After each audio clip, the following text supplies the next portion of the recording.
Blessings, everybody. Some advice out here. Everybody's doing well. Some advice out. Some people up. Should be able.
Diaspora, listen, some advice out.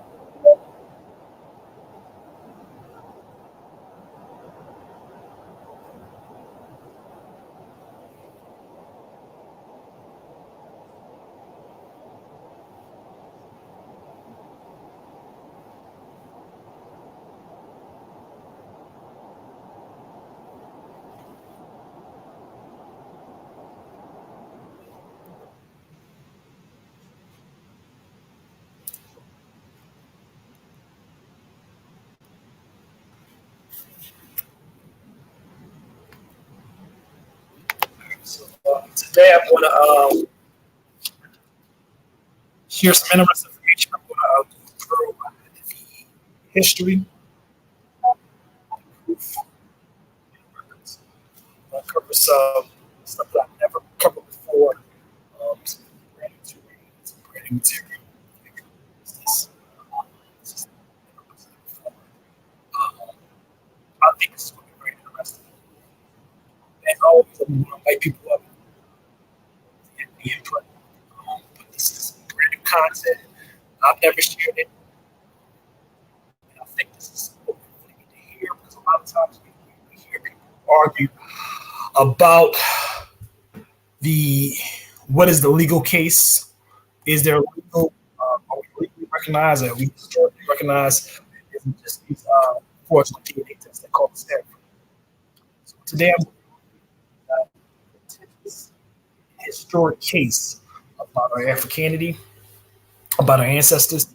We're going to lay down the information. I'm going to do it starting from 2020 all the way back to 1618.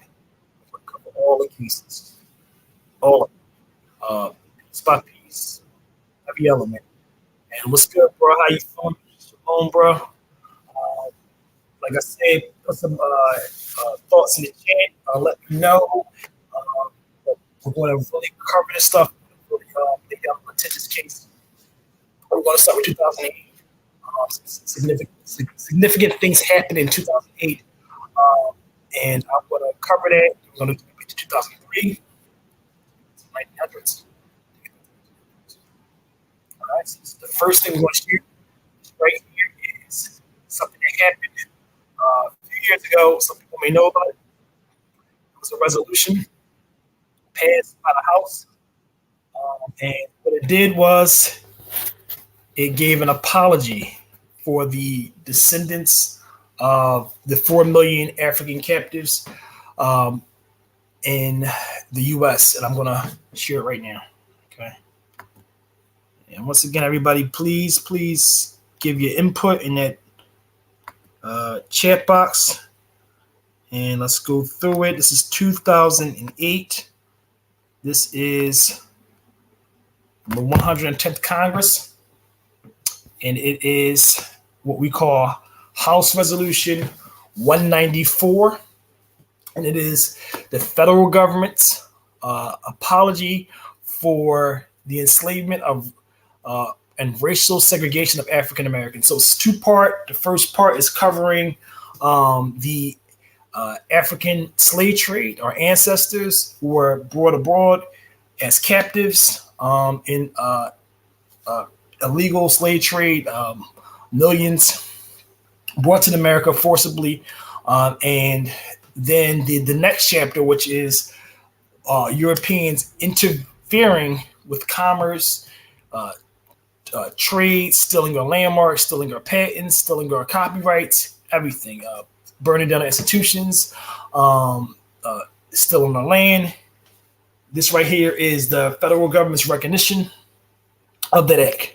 I'm going to read a little bit about this. This happened on July 29th, 2008. All right, whereas millions of Africans and their descendants were enslaved in the United States and the 13 American colonies from 1619 through 1865. Whereas slavery in America resembled no other form of involuntary servitude known in history, as Africans were captured and sold at auction like inanimate objects or animals. Whereas Africans forced into slavery were brutalized, humiliated, dehumanized, and subjected to indignity of being stripped of their names and heritage. Whereas enslaved families were torn apart after having been sold separately from one another. Whereas the system of slavery and the visceral racism against persons of African descent upon which it depended entrenched the nation's social fabric. Whereas slavery was not officially abolished until the passage of the 13th Amendment to the United States Constitution in 1865 after the end of the Civil War. Whereas the emancipation from 246 years of slavery, African Americans saw the fleeting political, social, and economic gains that they made during Reconstruction eviscerated by virulent racism, lynchings, and disenfranchisement, black codes, and racial segregation laws that impose a rigid system of officially sanctioned racial segregation in virtually all areas of life. All right, so this right here goes into the 20th century and all the hurdles and things that Black people experience in this country. But if you look at the beginning, the onset, it shows what we experienced in the onset. It shows exactly who was brought here, what their experience was, what the heritage of the people was. It covers it very clear. So there's a debate now about whether or not we were always identified as African. So right now, according to the federal government, we're recognized as African people, right? We're going to go through all the case law. I'm going to go through all the case law. We're going to go through the acts. We're going to go through the acts, the case law, and we're also going to go through the third thing, the prohibition acts as well, right? The acts that prohibited certain things. So we're going to cover all of these things. We're going to go through it century by century, and we're going to move backwards. But right now, we can see, according to this 2008 declaration, we were identified as African. They're recognizing our Africanity. They're recognizing the experiences that our ancestors went through, and they're covering it in real time, right? So let's go back a little further. This right here is a significant case. This is something called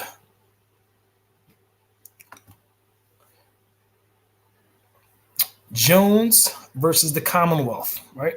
So this right here is a 1885 case. And we'll get ready to share my screen. This is Jones versus the Commonwealth. Okay, so let's share the screen. And let's see what they had to say. This is 1885. Okay, this is case law. And the important thing about case law, I hear a lot of people who also often consult the Bouvier, the Black Laws Dictionary, which is nothing but legal citations. These dictionaries are nothing but legal citations. So all they do is pretty much consult legal theory and consult these cases. And this is one of the cases that's mentioned within that book. I think it's mentioned multiple times, but this is how we form legal definitions based on case law and based on these case notes. This right here, Jones versus the Commonwealth of Virginia. It's an 1885 case. Supreme Court Appeals of Virginia. And let's go through it. Let's read it. So it gives us the definition of the word Negro, right? So criminal proceedings, Negro, color, a colored person. The term Negro is identical in signification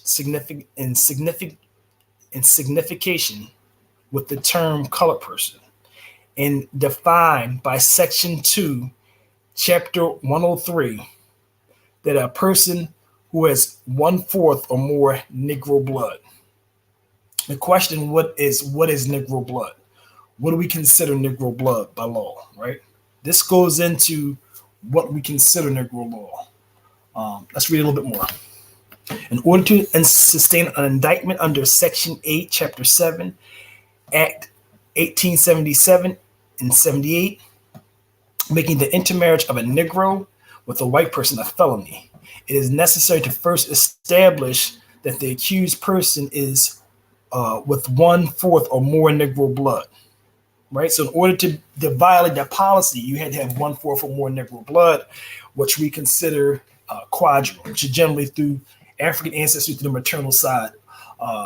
And you were most likely a product of the transatlantic slave trade, eligible to be enslaved in this country based on having that 1/4 of maternal Negro blood.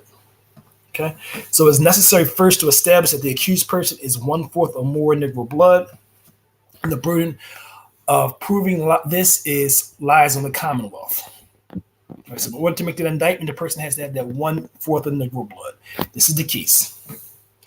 So, error to judgment of the Circuit Court of Montgomery County, rendered November 29th, 1884, affirming a judgment of the county of said county, of the county court of said county, rendered August 3rd, 1884, whereby the person, Isaac Jones, a Negro, was sentenced to the penitentiary for 2 years and 9 months for a felonious marriage with a woman named Martha Gray.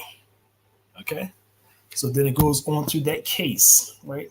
And it explains, this is his appeal, that he is not a Negro, but he's a mulatto.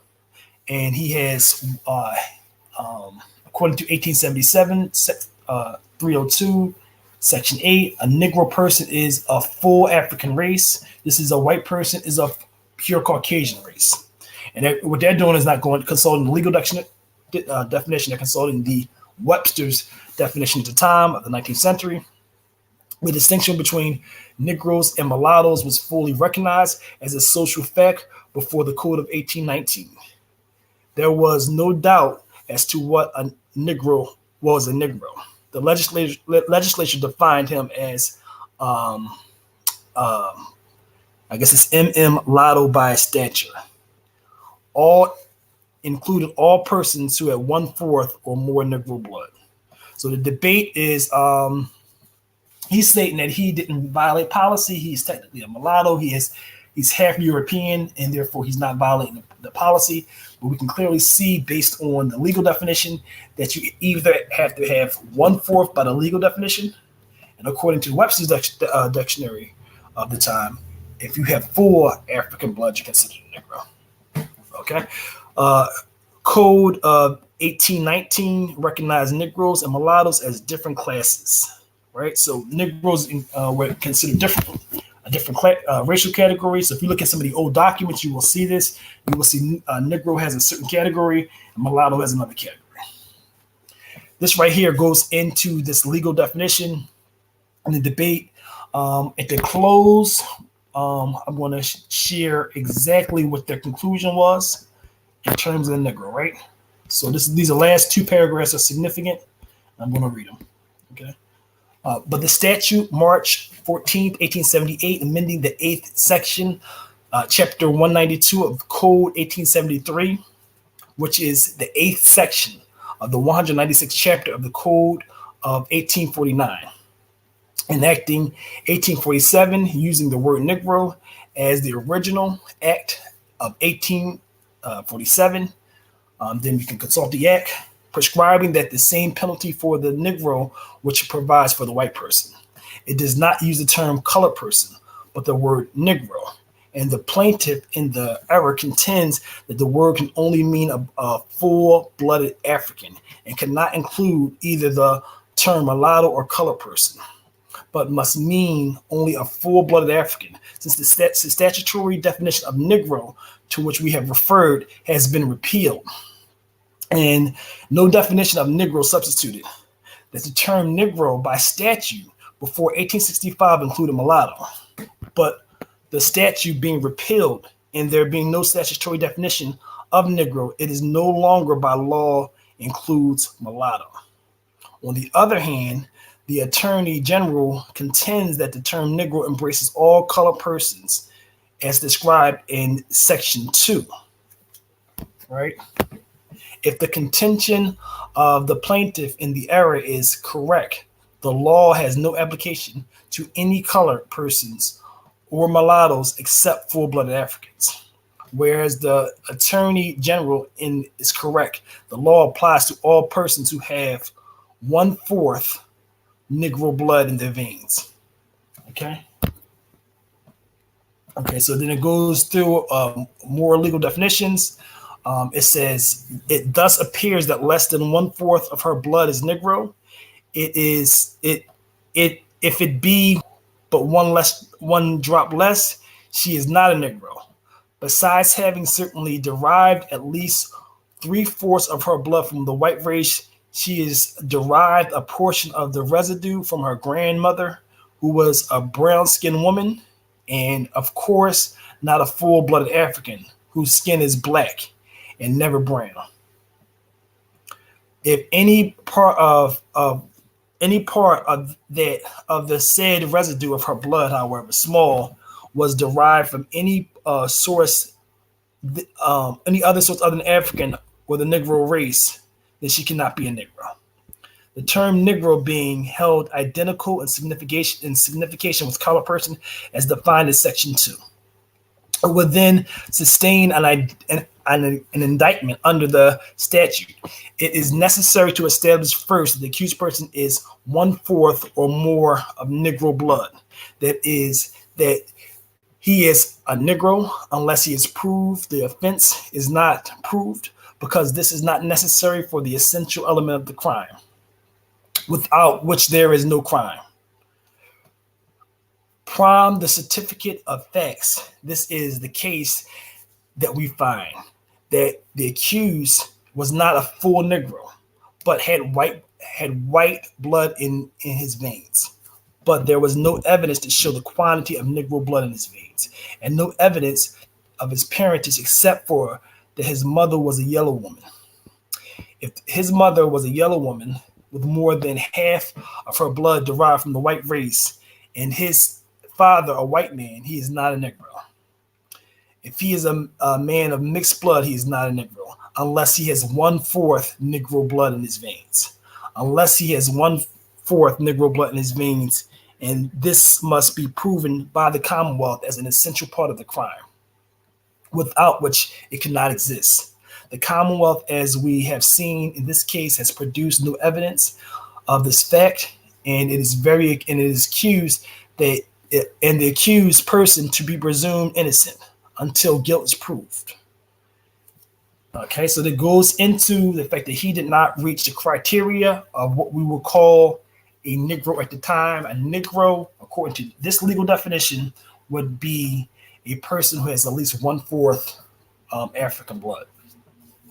The legal definition at this time would have been the legal definition of the earlier time would have been one half. So if you were a mulatto, you were still considered mulatto. I mean, you were still considered colored, and there was a distinction between colored and Negro, and that changed over time. I'm gonna take a quick break, guys, and I'm going to be right back. And we're going to hit some more of this case law. We're going to go through some more of these topics, and I'm going to be right back in 2 minutes, guys.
So hopefully everybody is doing well.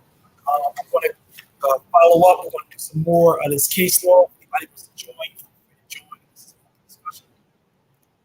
And what we're going to do is back in history. To see what history has to say. We'll see what the legal definitions are. To see what the courts have to say about the term Negro, the term color. Have these definitions changed over time? Next case we're going to go to is Mississippi. Very significant.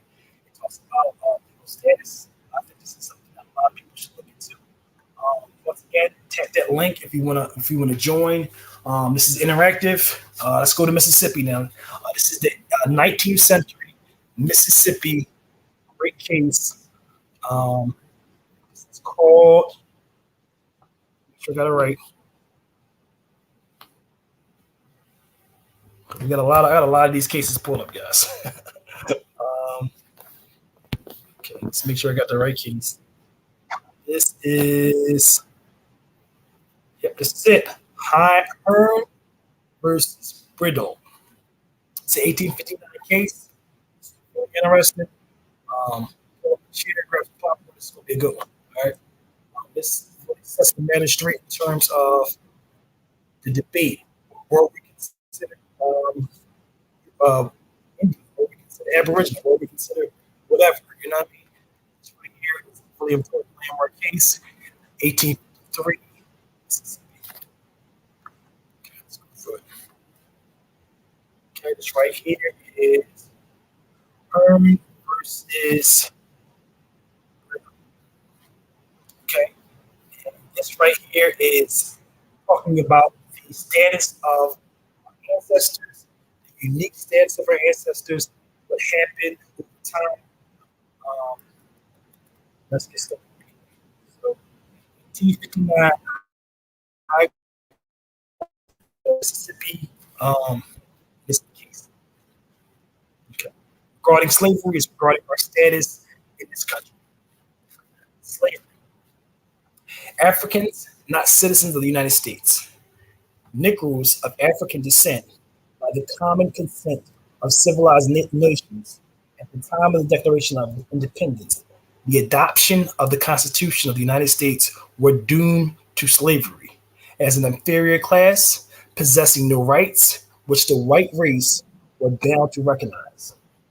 And they were not regarded as a part of the people of the who united in declaration or framing the Constitution. They are not embraced in the general world either, and are not citizens of the United States, according to Scott versus Sam. Okay? Goes to international law. International law. What is the law of nations? It's a system of rules which morality, customs has been established among some civilized nations. No real racist shit. Bear with it. So, just kind of get thick skin, use your mind, just feel these is rough language. Okay? Um, same for some. There is no universal all nations mind human race. Civilized and barbarous. It is obligation, its obligation depends on the persuasion of other nations who reciprocally observe the same rules on their part. Their intercourse with us, we observe towards them. Hence, there is there's an incapacity for like civilization or of nation as of nations. It is imposed no obligation on us with respect to them. The laws of nations, like municipal laws, a particular nation had no extraterritorial force. As the former is limited in its operations to the territory of the nation on which it is established, whose citizens have agreed to be governed by it. So the latter, having its origin and necessities grown out of the commercial diplomatic intercourse of civilized nations, formed their voluntary assent, either expressed or implied, not be extended to those who have not thus consented to it, and or from their nature, the Constitution capable of civilized intercourse. So it's going into some of the studies for races.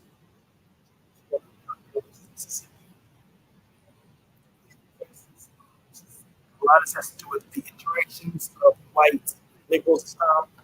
We're really trying to get an understanding of the status and whether or not considered African, whether or not considered citizens, whether or not we fall under British common law. That's the reason why we're looking at this stuff. Historic context. Let's go into 8. Alien Alien free Negroes was expressly by statute in violation of the law by covetous. They were required to leave on 10 days' notice, and upon their neglect or refusal to do so, they may be captured and sold as slaves. It is therefore the policy of the state to interdict all intercourse, commerce, in comity and to enforce against them of the ancient law applicable to all to alien enemies except right, see of how racist this place was. People say it was not a race-based slave system. So, all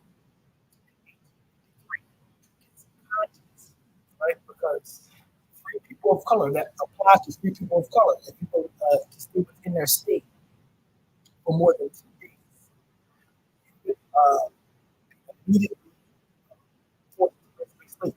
Can't in days to come, it's cold. And out of the state, is allowed or a person to consent or to sit as a slave. It's captured questions asked.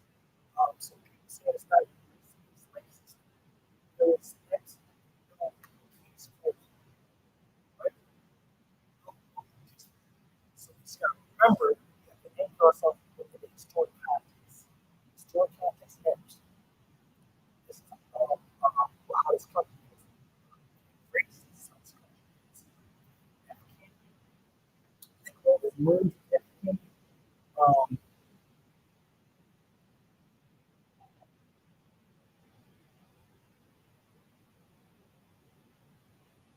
I'm sorry, my bad.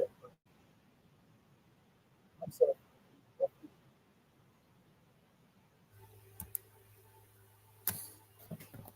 I'm so sorry, guys. Hopefully, I didn't just waste 5 minutes of everybody's time and have to read that again. So, if you've been following, I'm so sorry. I'm going to get better with this in time, I promise you. But we will go through that again. Um, and that was a case called, this case is called Hearn versus Brittle, Mississippi, 1859 High Court. Okay. And the case goes into slavery, right? And what it is based and anchored in the notion that we, people of African descent, are not to be considered citizens, right? So once again, 1859, Mississippi, pretty racist stuff. We're going to get through it. Let's read it together. Okay. Slavery, Africans, uh, Africans, not citizens of the United States.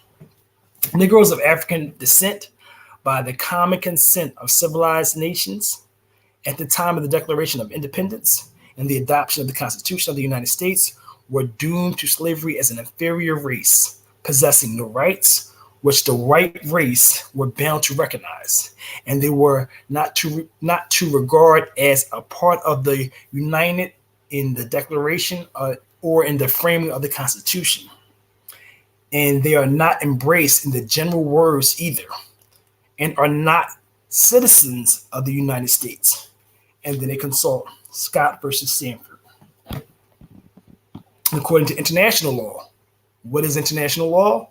The laws that the notion is a system of rules which reason, morality, and customs has been established among civilized nations as their public law. Okay. And then they go into intercourse and enlightenment, and then they go into aliens. So right here, number 5, aliens.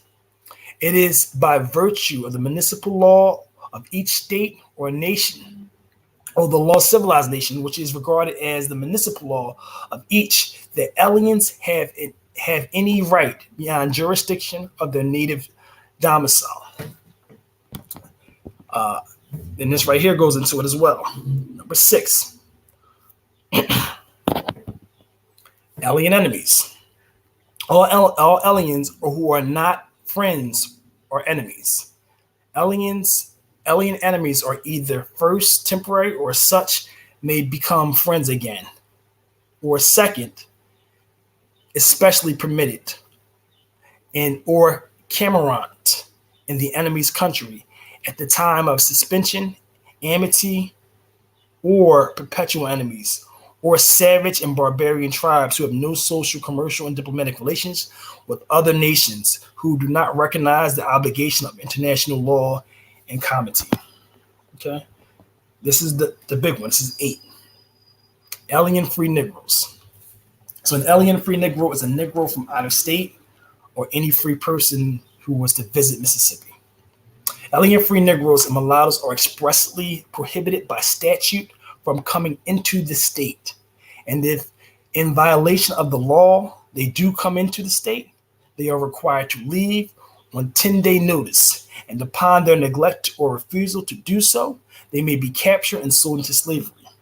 It is therefore the policy of the state to interdict all intercourse, commerce, and comity with the race and to enforce against them the strictest rules of the ancient law applicable to alien enemies, except as to life and limb.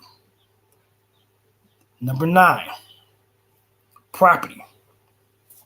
Alien free Negroes and mulattoes being without protection of the federal constitution as citizens of the United States and being barbarian race with whom civilized nations have no commercial, social, or diplomatic intercourse, and hence regarded as perpetual enemies, are incapable of taking or holding any species of property in this state, and devise or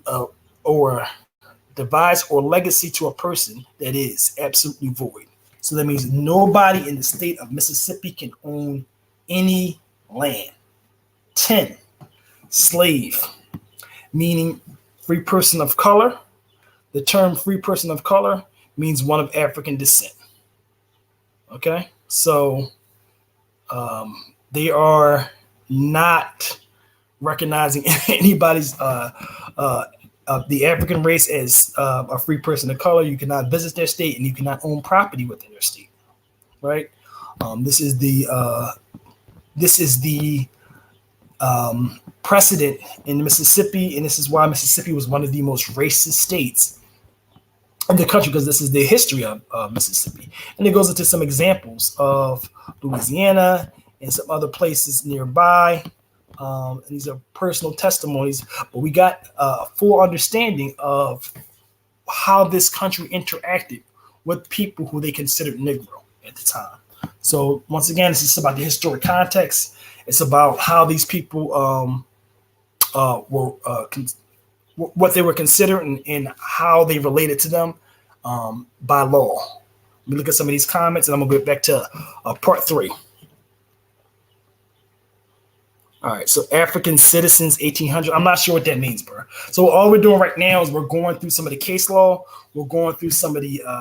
So the first thing we went through House Resolution 194, which was an apology for the transatlantic slave trade, and it was an apology for the chaotic behavior that the European and imposed on people of African descent in this country. So it was a formal apology. And then I went to another case, a criminal case that talked about a black man who was a mulatto descent who married a white woman. And his appeal was that he was a mulatto and he was not technically considered a Negro. They went through the definition of a Negro multiple times, which was defined as a person of African descent. And that was the reason why I showed that, so we can have a legal understanding of that term. We're going to keep hearing this word a lot, Negro. We're going to keep going through these legal definitions of what a Negro was considered, because a lot of these cases made it to the local courts and the Court of Appeals in all these states. So we want to understand what they were debating, what their context was, what the definition of Webster's, was it a conflict with the Webster's definition and the legal definition. So what we're doing now is legal citation. Most of these things that I'm covering are within the Black Laws Dictionary, Bouvier. We're going to go through the legal framework and the legal theory and the legal citations. So if you have any questions, you are free to join. Tap the button. I'm going to put the link back in the chat. I think I just put it in the chat. Once again, tap that button. You are free to join if you have any questions. But we are going to stick with the definitions of the time. It's not what I had to say. It's not what you have to say. It's what we're consulting. We're consulting history, and we need to hear what the legal scholars had to say, what the people had to say, and that's what we're going to do right now. So we're going to move to our third case. And this right here is a case about a quadrant. So this case is going to be regarding the word color. All right. I think this is called Johnson. Get my screen shared. Johnson versus, I think, Norwich. Let me make sure. Yep, Johnson versus the town of Norwich. I think this is in Connecticut. Okay, and it's an 1860 case. Okay. All right, and we're going to go through this one because this is going to provide us some context on what the word color was, who was colored, what is a quadroon, what is an octoroon. All these terms will be covered in this specific case. Johnson, the town of Norwich, Connecticut. It's Connecticut Supreme Court. Okay. All right. So notes: a quadroon, or a person having 1/4 Negro blood, with the meaning of the act. Okay. So it is a person who is 1/4 Negro blood. And we know, of course, every legal definition of the word Negro was a person of African descent. Right. And this right here is regarding taxation and property owner. There was a lot of debates about Black people and land ownership. So we're going to get to it. Okay, this word right here is assumpsit. I'm not sure. I'm sure it's a legal term. Brought by the plaintiff as the executor of R.I. Stoddard to recover the amount of two taxes laid in the life of the oh, Jesus Christ. Okay, there we go. The testator owned certain real estate in the town of Norwich, which had been accessible and as taxable, which was so unless his property was exempt from taxation. The personal and real estate of the persons of color. The testator was a quadroon, or a person of 1/4 African blood, and the question was whether he was a person of color within the meaning of the statute. Right. So this right here, it just goes in. It just gives us some legal understanding of what a quadroon was. A quadroon would have been a person of color. A person of color, the primary definition of that word was a person who had some African descent. Let's go for the legal pane. The defendant's testator having 1/4 African Negro blood, we are the opinion that the property was not liable to taxation under the 6th section of the Act for the assessment and the collection of taxes, which exempts from taxation the person in the real estates a person of color. The general rule and the interpretation of the statuses is that their language shall be construed in its common, ordinary, and popular meaning, and we see no reason for departing from the rule in determining the meaning of the words person of color. It is not a term or a phrase of art having any peculiar or technical signification, nor has it here received by any of our judicial decisions or by its use in any other of our legislative acts in which the same or synonymous similar phrase has been used. Any legal indefinite meaning in this respect destitute of the aid of those sources which appears to have influence, and justly those decisions which have been referred to from other American states where the construction of the phrases analogous that now before us has come into question.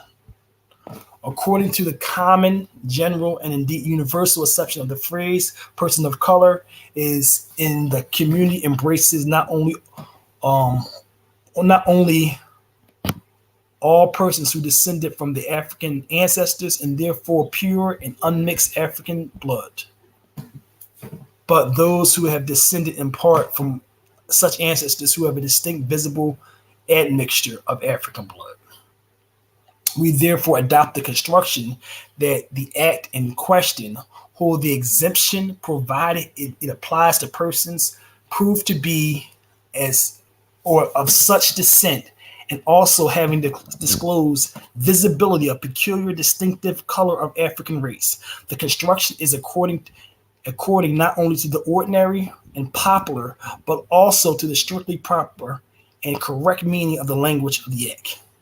It gives effect to all its words and establishes a rule which is definite, clear, and practical, while it avoids what we do not feel at liberty to introduce arbitrary or artificial tests exemption under the law, depending on the proportion of the mixed blood in the person claiming the exemption. We are strongly confirmed in this construction by the legislative history of this act, which shows clearly the exemption of property furnished by it. It was designed as a compensation to those persons on whom the Constitution of the state does not confer the privilege of these elective franchise, which is confined by the instrument to white male citizens. Right? So he was not a white male citizen. He was considered a quadroon. A quadroon meant 1/4 Negro blood, and 1/4 Negro blood means he was a person of African descent. So we see over and over. That's the reason why we're showing this. We want to ensure that there was a unanimous understanding of these terms at the time. That's why we're consulting these laws. Okay, African, Negro blood. If they meant the same thing, why are they making a distinction? I think it's pretty self-explanatory why they made a distinction. The term color is a way more broad term. It has much more broader application. So a person who is of Negro ancestry is a very specific thing. According to the last case, person who is colored is a more broad term. So if we look at the last case, you can also see a person who was of colored ancestry. That's a broad term. That means partial, mixed race. It can include a mulatto, a quadroon, a person with any African visible ancestry. Negro is a very specific thing. And according to that first case that I showed, Negro ideally meant a person who was African or had significant African heritage, right? Or mostly African heritage. So the average black person who's walking around with 75, 85, 95% African genetic markers who phenotypically looks African, he would be considered a Negro. And then a person who was way more mixed race with visible European admixture, a lot of visible European admixture, they would be considered colored. Right? That's a more broad, non-specific term. And let's just go back to the legal definition one more time so we can make sure. Okay, so they went through the definition of color. The testator was a quadroon or person of 1/4 Negro blood. And the question was whether he was a person of color within the statute, right? And then they went through the legal definition. Let's go through with the. There we go. Okay, the defendant having 1/4 African Negro blood, we are of the opinion that this property owner was not liable to taxation under the 6th section of the Act regarding the assessment of taxes, which exempts from taxation the person and the real estate persons of color. You got to remember, at the time, we have a lot of ancestors who were so fair-skinned. Victoria Matthews, Timothy Fortune, who were born in slavery. Based on Partis Sequester Ventrum, they were born into slavery, but they were not physically black, right? So they wouldn't be considered Negro, but they would be considered colored, even though they look almost practically white. And just to show you guys, I think I'll just pull up a picture of Victoria Matthews now just so we can give everybody some context on what I'm referring to.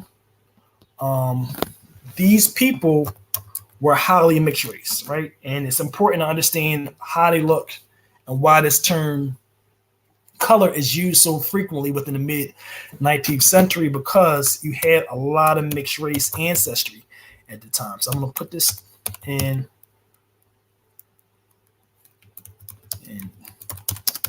And and then we're going to move to our next case. But I just want to show you guys some examples on why that would be the case. Let me share my screen. Okay. Stop. And let's go through. Let's share the screen. And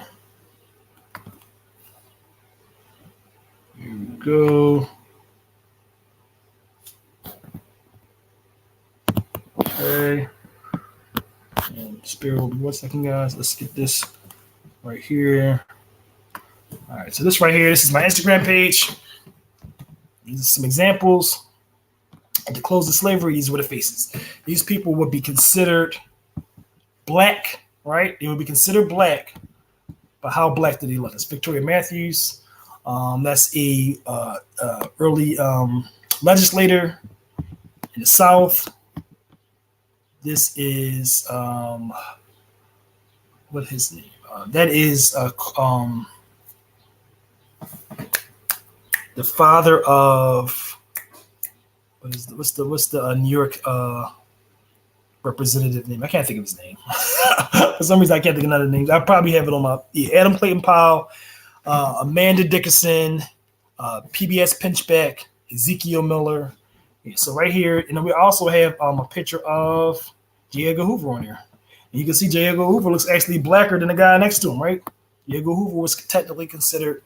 He was from one of those families, right? And a lot of those families, there was a loophole where they were able to pass, right? But these will all be people who were considered people of color at the time. Right? They were not. Look, J. Edgar Hoover, to me, he looks black. That little rounded forehead. But that was him. And some of these people were able to pass, right? So a lot of legal cases regarding them. Most of the civil rights cases at the time, Homer versus Plessy. Homer was something called an octoroon. So octoroons generally look like them. That means somebody who has 1/8 Negro ancestry. If you're dealing with 1/8 African ancestry, you don't look very black, right?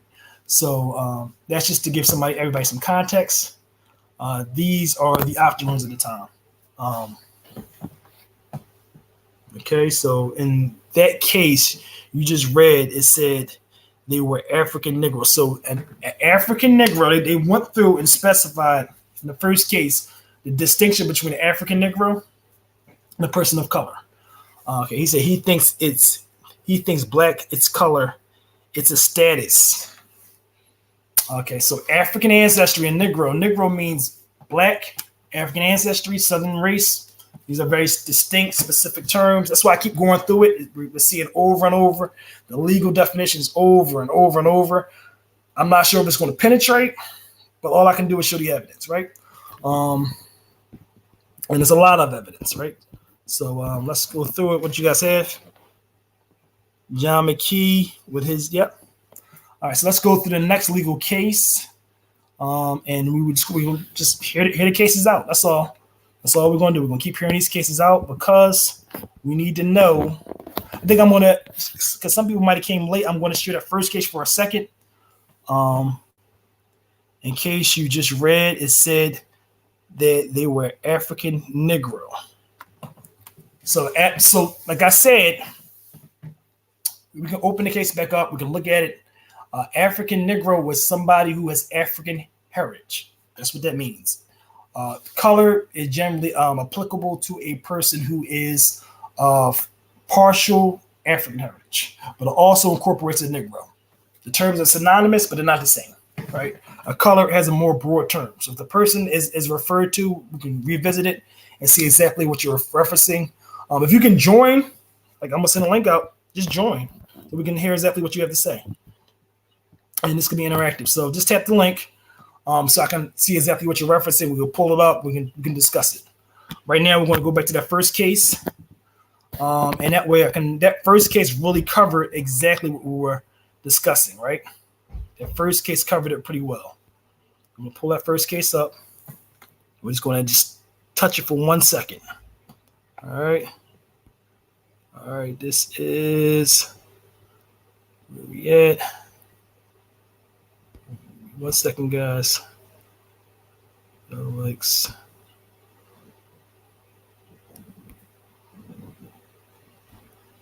think this might be it right here. Okay. Okay. Well, this is Phillips versus. This is another case, right? This is Phillips versus the state. It's another case that covers race, the concept of race. I think I'm gonna hit the first case next, so that we can just the first case really create that distinction between what a Negro is and what the broadness of the term color. This right here, let's read the head notes. So it's a charge that although in general mere words might not be sufficient provocation to reduce the crime of murder, manslaughter, yet the jury, whether the judges, whether the provocation, if more than high words was sufficient, should be used as calculated to mislead the jury. First, because it leads them to infer that mere words may in some ease thus reduce the offense, because it assumes that it's not the province of the court, jury to pass legal sufficiency of the provocation, because the uncontradicted evidence of the express malice, no degree of provocation could extenuate the offense and the charge. And in this view, was applicable to the facts.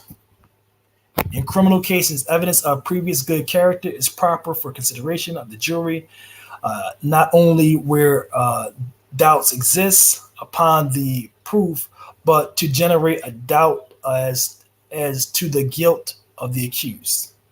In an indictment for murder, the designation of the person slain as a free Negro, though unnecessary, is a matter of description and must be proved as alleged, and proof that he was a mulatto will not sustain the allegation.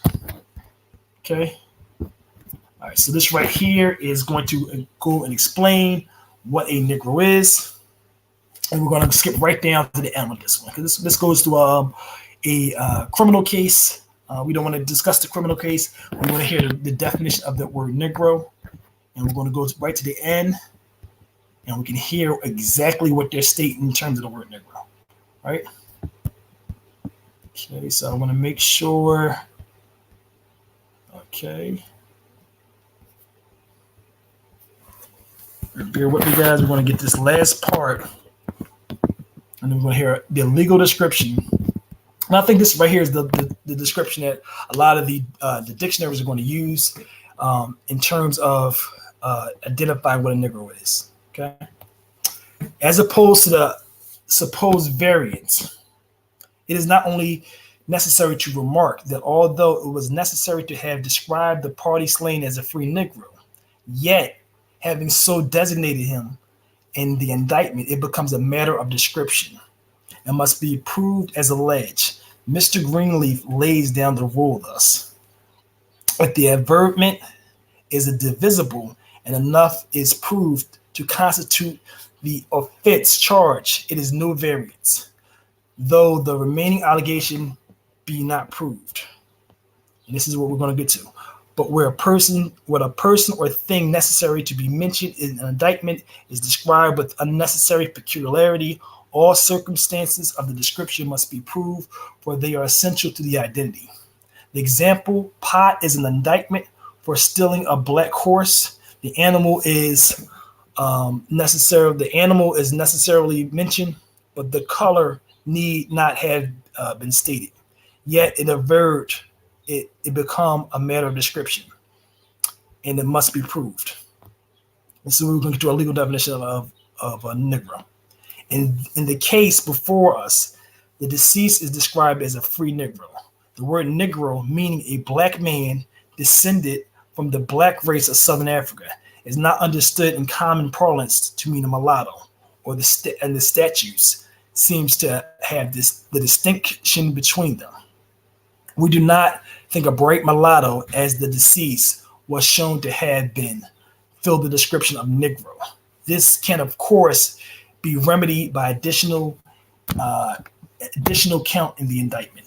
Upon full consideration of this case, we are unanimous in our opinion that the error pointed out, the judgment of the court, must be reversed. All right, so in this case, You want to see some variation.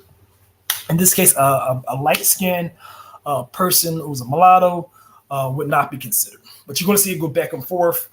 There's always a debate on whether to call a person who's mulatto Negro or whether they should call them portly colored. I'm going to read this once again so everybody can get this full definition, and we have no debates about what this term means. This is about the 5th time we went through a legal citation and seen the word Negro describing someone of the African race. Let's read the case law. The word Negro means a black man descended from the black race of Southern Africa. It is not understood in common parlance to mean a mulatto, and our statuses seem to have distinctions between them. We do not think of a bright mulatto as the deceased was shown to have been fills the description of a Negro. Okay, so that right there clearly describes what a Negro is. The primary definition of that word is a person of African blood. Okay? So if they meant the same thing, African Negro, so you'll never see African and Negro blood separated. Right? African and Negro blood never separated. Always the same thing. When they're using the word Negro, it definitely means the word African. Sometimes they have the word African, sometimes they have the word Negro, sometimes they say African Negro. Always the same. Every single definition that we went through, African, Negro, blood, the term color actually has some broader application. The word African always means person of African heritage. There's no exception with that. Southern Africa, so what they say when they're saying Southern Africa, they're referring to sub-Saharan Africa, not Northern Africa. So they're excluding the desert, not South Africa, Southern Africa, broadly, right? Because we have maps that show Negro land is in the Sahel, which is Mali, Senegal. So we have Negro land on the map, not referring to just the Southern Africa as we know today, or South Africa today, the southern portion of the continent, meaning excluding the Egypt, Algeria, Libya, and so on. If Negro means African, then African Negro isn't necessarily it. I don't know if anybody's getting the gist. If you look at all this case law, they're using these words simultaneously, right? We're using these words. That's the reason why I'm showing it, because we're using these words over and over simultaneously. So that way, there's no debate at all. We're just dealing in reality. And I'm going to pull another case up just so we can make sure that these words are being used together, right? Okay, I know that everybody, y'all really want to be Indian really bad, but these terms just mean what they mean, right? Slavery is what? Africans, not citizens of the United States. Negroes of African descent, by the common consent of the civilized nations at the time of the Declaration of Independence and the adoption of the Constitution, were doomed to slavery. You're going to see throughout this whole entire thing that they're using the word Negro and African simultaneously. We just went through a definition of what the word Negro is over and over. So we're going to keep seeing this constantly throughout this case law. I'm going to share something else. This is directly from Case Law Dictionary. That way we have no questions on what we're reading. We know the legal definitions. We consulted around 4 pieces of case law thus far. And now let's consult this right here. Okay. So right here, and it's going to take us to some of the case law that we just consulted. The word Negro means a black man, one descended from the African race, right? And does not commonly include a mulatto. But that obviously goes back and forth, right? The word mulatto obviously has a more broad application because it's generally synonymous with the person who's colored.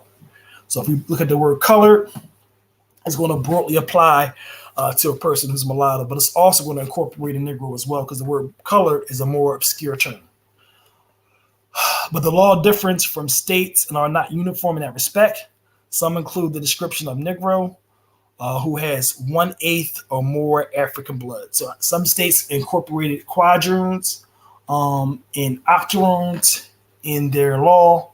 I know that in 1910, the state of New Orleans, they reversed it. And I cited some of those cases. It was a case about how to incorporate these octoroons back into mainstream society. So that's a 1910 case. I don't have that pulled up. We can, if somebody wants to see it. That case actually clarifies because now they're moving back and they're reversing their law in this case, and they're incorporating octoroons into white society as members of white society. So that's a 1910 case. I'm going to take a little break and we're going to revisit some more of this case law. Let me read these comments. Okay, Indians described as Negroes by Spanish and Portuguese. Okay. Okay, so right now we are looking at the legal definitions of the time, right? We have a Spanish reference where they're putting a disclaimer in front of it, 1510, and we have depictions to accompany that description, right? That disclaimer. It says people of such and such land, right? We have that, and they're making a distinction. And we also have the Portuguese on record within the same writers recognizing a transatlantic slave trade, right? So they recognize transatlantic slave trade. We are not in 16th century Portugal. We're discussing 18th and 19th century history and what they're defining Negro at the time is. We got to put ourselves in the 19th century and have that discussion, right? This is what they're discussing. They're discussing a person who is Negro. The word Negro means somebody of African race. That's what it means, bro. The reality is when used together, it's a distinction made. We're looking at the definition. We're reading it with our own eyes, and we've been reading it with our own eyes for about an hour.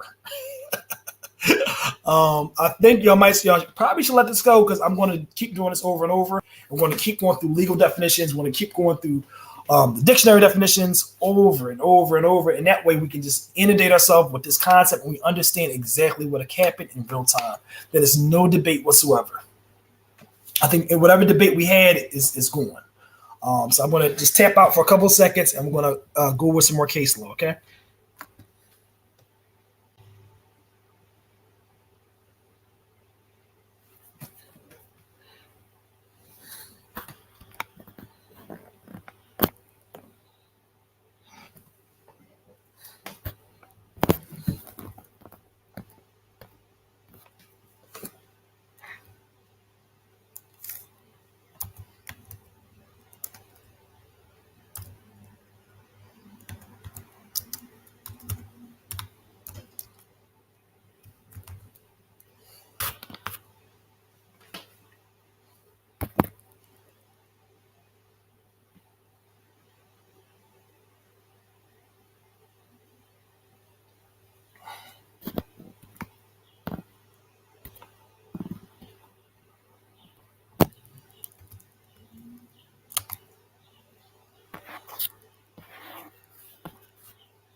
Okay, what's up, bro? You on, man? Let's see if he's on.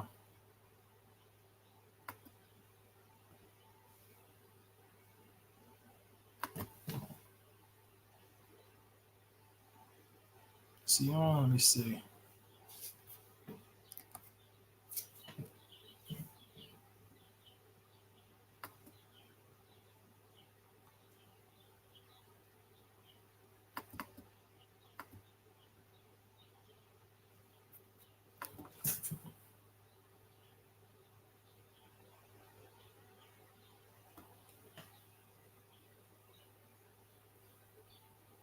What's up, bro? Can you hear me, man?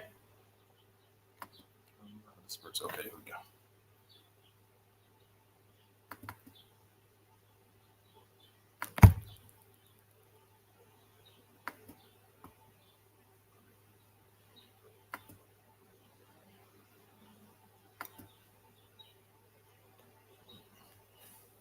What's good, bro? Can you hear me?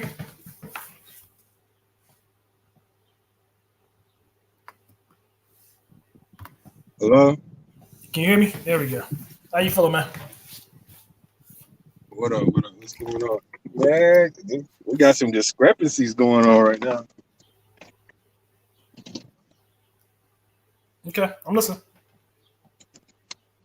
Okay, I need you to go back to the first paragraph you showed when you showed that first document where it said the Negro was a descendant of the African.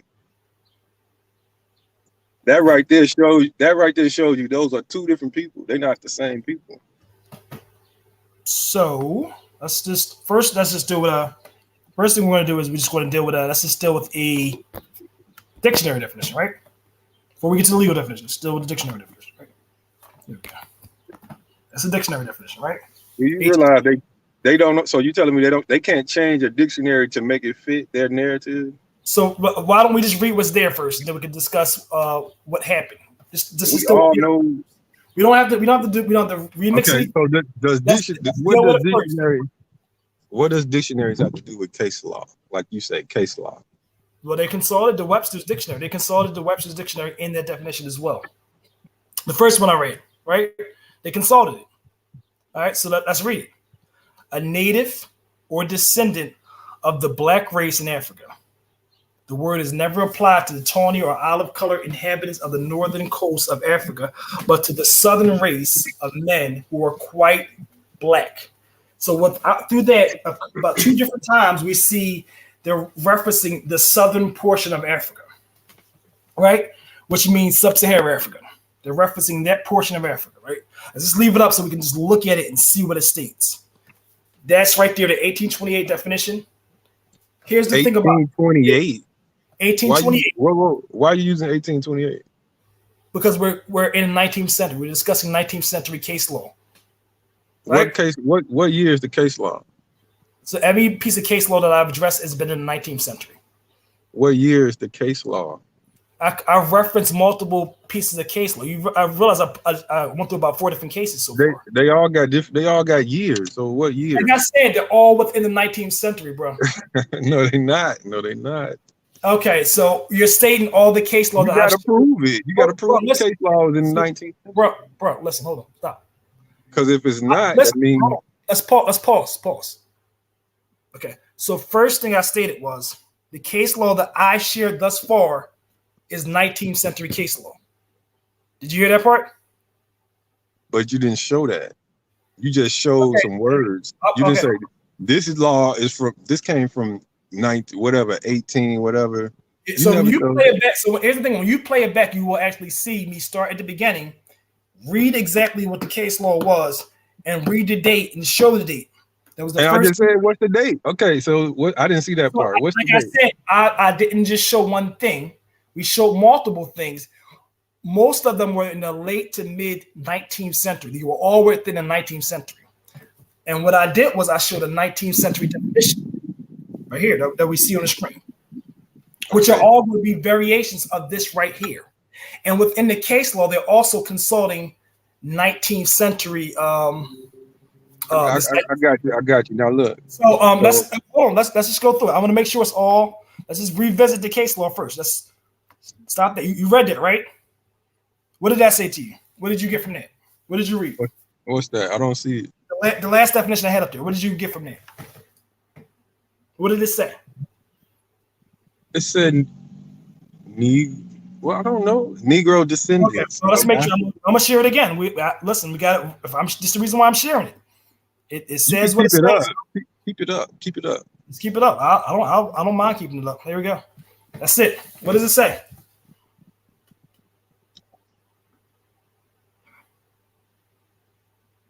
I don't see nothing in it. A native descendant of the black race. So look, right there, they wasn't even. Whoa. But your case law said Negro. It didn't say black. So that's the first discrepancy right there. Stop. Read the whole thing. Read the whole thing. They wasn't using the word black, bro. So, bro, listen. Read the whole thing. People was Negroes up until Martin Luther King.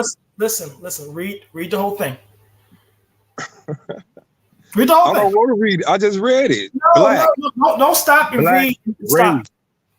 Okay. They wasn't using the word black race. They wasn't using black. It was Negro race. Who wasn't using the word black?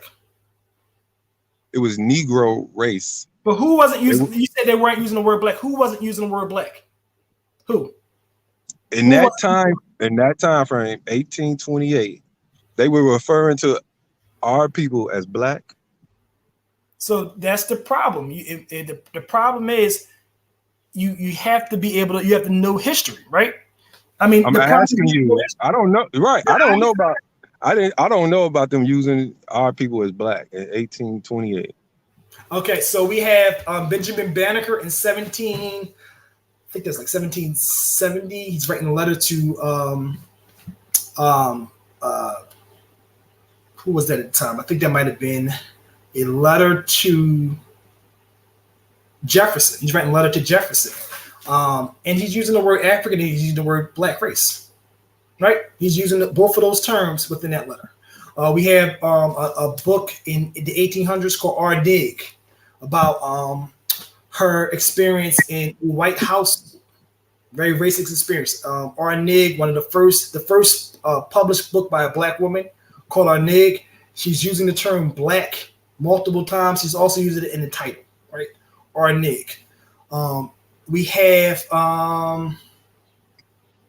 the word Negro also is synonymous. We have a 1828 definition of the word black as well. Pull up black. Let me see it. So right here, we can just look at the word black. Not as you know they weren't referring to us as black. Overall, as a whole people, they wasn't referring like I said, it was not common. Obviously, they're using a word to describe what Negro is, bro. They're using a word to describe what Negro is, and they're using a physical descriptor. Okay? Man, you can't find a black race nowhere in the 1800s. Okay, so look, you see it, bro? Look, this is what it is, bro. This is it. A Negro is a what? No, black. Bro, listen, right here. Black. It's a noun. So look, we're looking at the different applications. Look, black, right here. You read it? Well, number one. Read it. You read it. I can't see it. You read it. You don't want that. It's having a hard time understanding. Read it. I can't see it.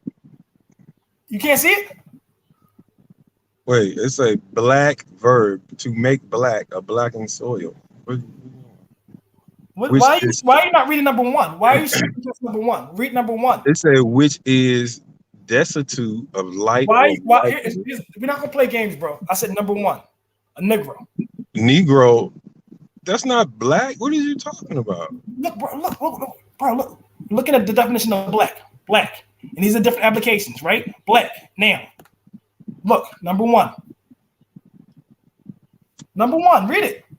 Who is a person whose skin is black. So what does it say first? What does it say first, bro? What does it say first? Read it. Read the whole thing. A Negro, a person whose skin is black. There we go. Your skin is black. Wait, so you telling me your skin is black? Listen. We all we're doing is just reading to see the context, right? So the term is used, bro. You know your skin is not black. And you know that definition is wrong. So, listen, you don't have to have feelings about the term white is being used as well. They don't have white skin either, bro. Right? Exactly. You realize it, right? Exactly. You realize it, right? Can we deal in reality for a couple minutes, bro? Let's just deal in reality for a few minutes, bro. So black and white has nothing to do with skin color. Really, it really has something to do with your status in America. How about instead of doing philosophical bullshit, we could just deal in reality? This is what it. You mean? If you look up racial construct, it'll tell you that black and white is a construction. It's not a color. It's a status. All we're doing is consulting the dictionaries, and we're looking at the dictionary and we're understanding the context, and they're giving you the context. That's it. If you look up the definition of race, I'm just showing you what it is. You're looking at a definition of 1828, and you're debating it. Why debate? Because my skin is not black. Okay, that's why. All right. Why? That's your little application, bro. Obviously, it's called racial. So it's called racial construction. Obviously, you see there's multiple applications of the word, right? It's multiple uses of the word. You see a verb, you see a noun. They're going through the different applications. As a noun, it can apply to a person who is considered to have black skin, right? Is it black like my shirt, bro? Obviously, it's not their application. Obviously, it's a racial application, and they're referring to a person who has dark pigment. And if you look up racial construction, black is a status. It's not a race. So, bro, language is about communication. So this definition is wrong. They made it up. So language is about communication, right? That's what language is. Negro also means black. You know that, right? That's wrong. So why they call the Indians Negro? So you understand that Negro means black, right? So why they call the Indians Negro? No. You understand Negro at its core means black, right? Why were Indians considered Negro into the 1924? So, bro, listen. The Indians were considered Negro in 1924. The Indians were considered colored to 1924. We're not playing these silly games. Where are these colored and Negro Indians? So first and foremost, let's just deal in reality, right? That's all we need to do first. That is reality. The term Negro means something very simple. It means black.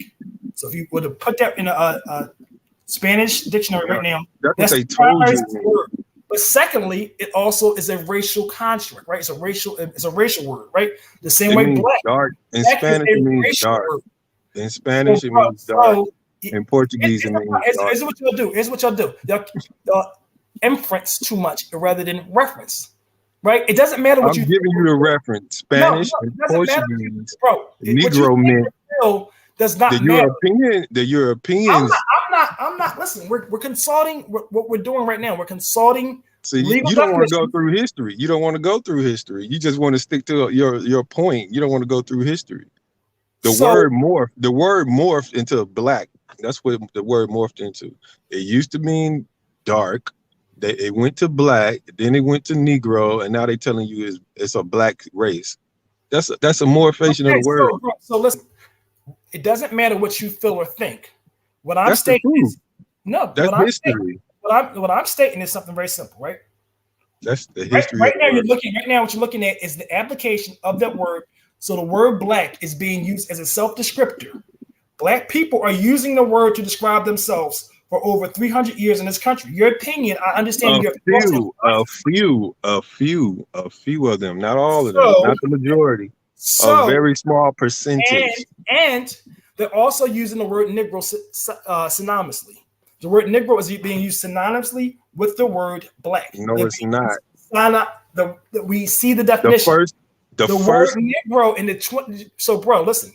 We're referencing the first case law you showed. History has a construct, bro. A Negro is separate from an African. It said it. Listen, no definition is describing. You're trying to pull it up. Stuff with language in your mind to create these fallacies. Which case law were you referencing? The first one you showed, it said African, and then it went to a Negro is a descendant. Bro, I don't know if you were here for the whole duration. That's why I'm stating. I'm trying to tell you. What was the case about? Tell you, bro. I'm trying to tell you. Just what case were you referencing? Look, it said No, First, no. it said African, What and case? then the exact next sentence said a Negro is a descendant of an African. Those are two different people. They are not the same people. So, They are bro. not the same people. Okay, I'm not sure what case law were you referencing, so I can find the actual case law. I have a lot of things to pull up. That's What were you referencing? that's as specific as I can get it. That's what it said. You don't. What I was the case about? screenshotted it. You know what? I'm gonna read the screenshot. Hold on. Let me pull this screenshot up. Hold on a second. I'm gonna read it. Let me see what it say. Okay, it says Africans. It says head note. It says slavery. Africans, not citizens of the United States. Oh, Mississippi. Okay, all right. Let's pull up. So I pulled that up. So that was that's a Mississippi case, and that's referring to we use that to understand legal status in this country. I used another case. The first case I used to understand the definition of Negro. Right, that's the Black Law's definition. Let me read it.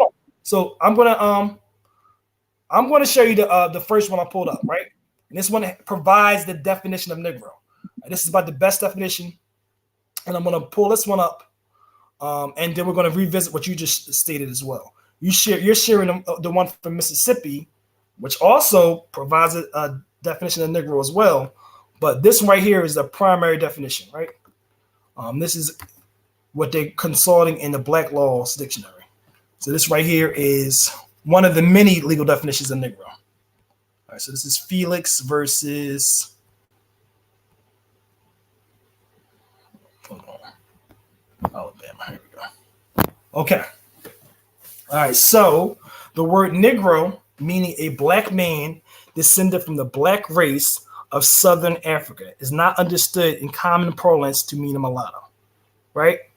This right here that's the primary definition that you're going to see. You're going to see this reference in the Black Laws definition of the Negro. Felix. It's Felix versus Alabama. All right, and that's going to be your primary definition. They're going to go through and tell you exactly what a Negro is by law, right? And it's describing a person. You already read it, man. Yes, so it's going to be the same thing. So, I mean, I don't understand. Right there, it's pretty literal, bro. Can I read it? Can I read the word slavery that you put up? All right, so read this right here. What are you seeing? The word what? Put up the word that says slavery. Okay, so first we're looking at the primary definition. The word what? Negro, meaning a black man, a descendant from the black race of Southern Africa. So now it's Southern Africa. It's not West Africa. Here we go. So, here we go.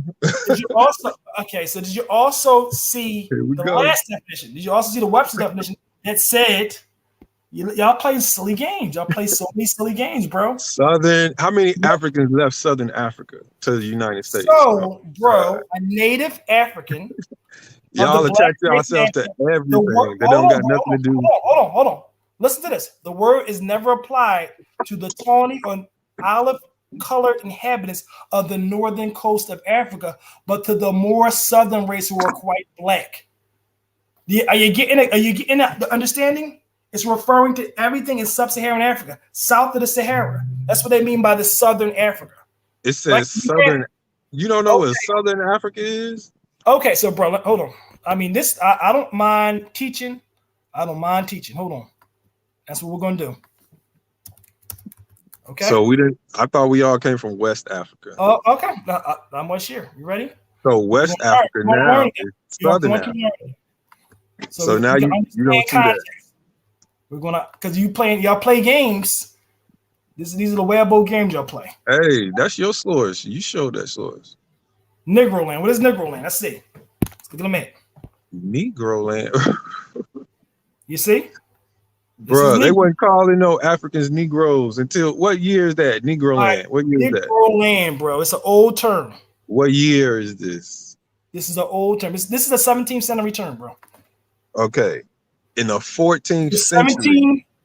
In the 1729 14th man. century, in the So, 14th no, century, so bro, the Indians were hold considered on, as hold on. Negroes before the So Africans were considered Negroes. no, they were Therefore, not. No, they that were not. word, The term is a bruh, pull up Jack Forbes and his references that he showed where the Portuguese were referring to Indians and the Spanish were referring to the Indians as Negroes in North America and in South America and the islands.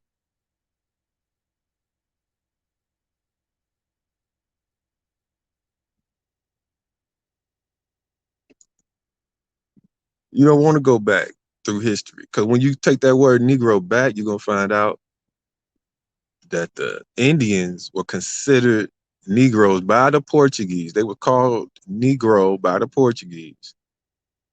In the 1900s, the Indians were called colored and Negro. This was in the 1920s. So if the Indians are called colored and Negro in the 1900s, how the hell is that possible? That don't even make sense. From your standpoint, it don't make sense, and you don't want to deal with it.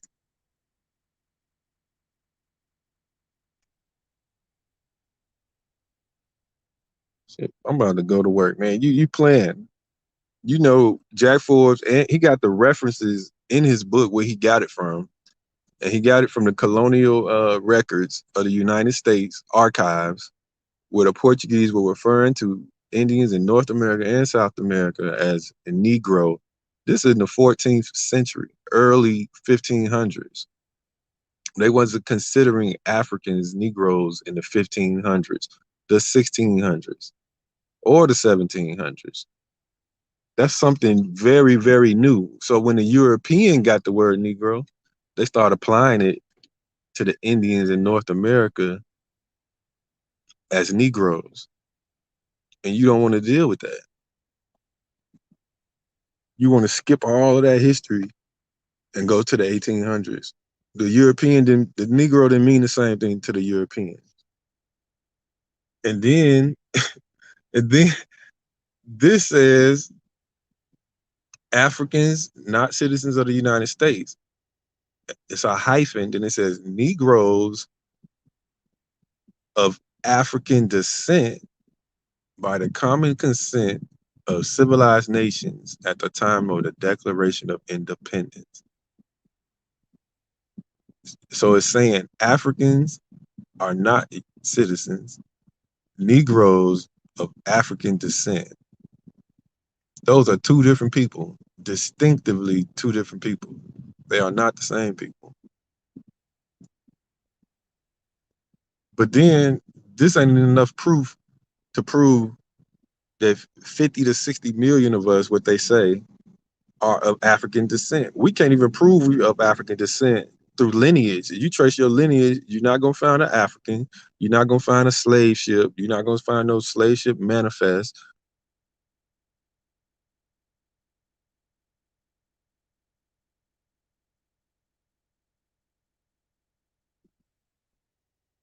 We're not coming from African descendants.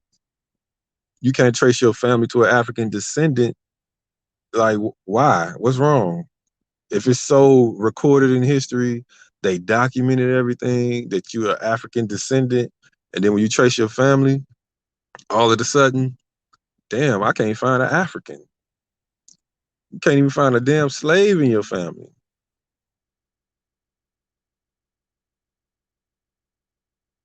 I could find my family in Mississippi, 1840s. They were free. How the hell in the King Cotton state, where they claimed the majority of the slaves were doing picking cotton, I can't find a slave? Like, that shit is crazy. That don't even make sense.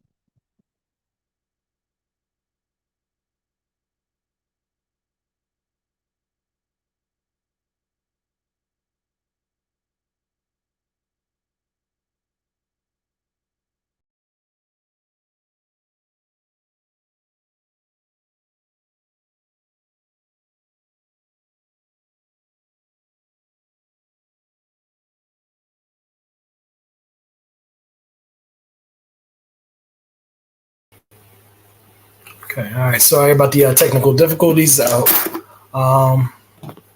Right now, we are going to go to our next piece of case law. I had somebody joining, and if they want to join, they're welcome to join again. We're going to keep moving with the case law. I'm sorry, my internet did just go out. So hopefully, okay, so we're going to go into something called, this is a specific case that happened in 1885. I'm going to cover this right here. Okay, let's make sure we got the right case. That's Johnson. We got another case called Jones. This is Jones versus, and if the person I was speaking to earlier, you are welcome to hit the button and join us again. I think is a lot of people out here. This stuff is pretty self-explanatory. Everybody can pretty much, we're looking at definitions. We're looking at the word African being used simultaneously with the word Negro over and over and over and over again through case law, over and over again. This is just through a couple pieces of case law. We're seeing this word constantly being rendered. Tomorrow I'm going to go into some acts distinguishing the Indian from the Negro in terms of phenotype, in terms of case law. And tomorrow we're going to hit a little bit more of that. But right now, we're just going to cover about, this is a case called, I think, Jones. Let's see, this might be it right here. Okay, this is Jones versus the Commonwealth. All right, and this one, again, this case law is referencing a person. Let me see if we can increase that screen. All right. This is referring to a Negro or colored person. The Negro is identical in signification with the term color. And then it goes through and describes the specificity of the word color. That specific case law breaks down what color and Negro means and the distinction. This right here is, I think, my last thing I'm going to share today.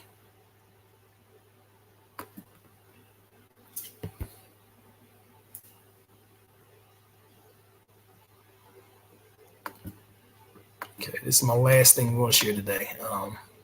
And this is a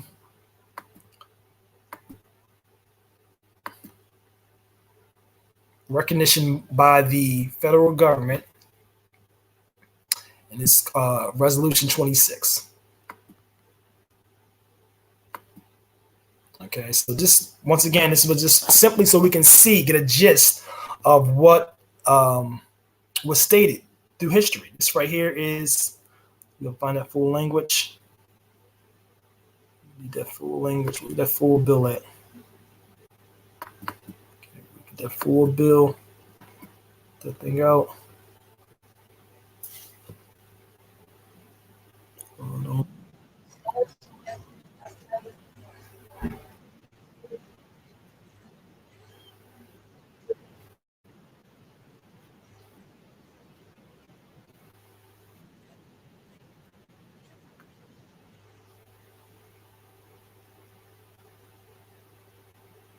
Okay, I think this, where's the bill? We got these people that signed it. We need the transcript. I apologize, guys. Okay. Get that full text.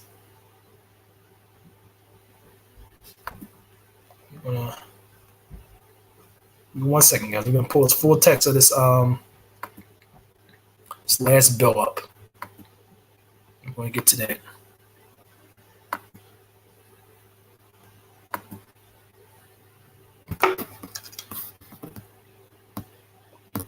Okay, for some reason I can't pull that transcript up.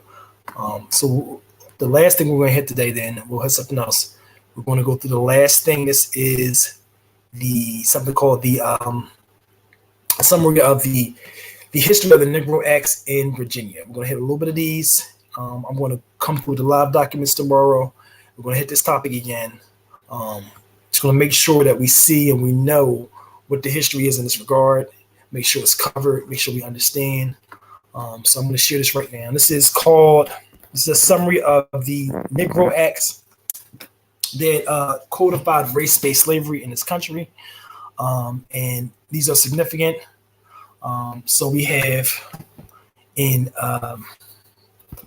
this right here is it's a list of something called the Acts Concerning the Negroes, and there's different components.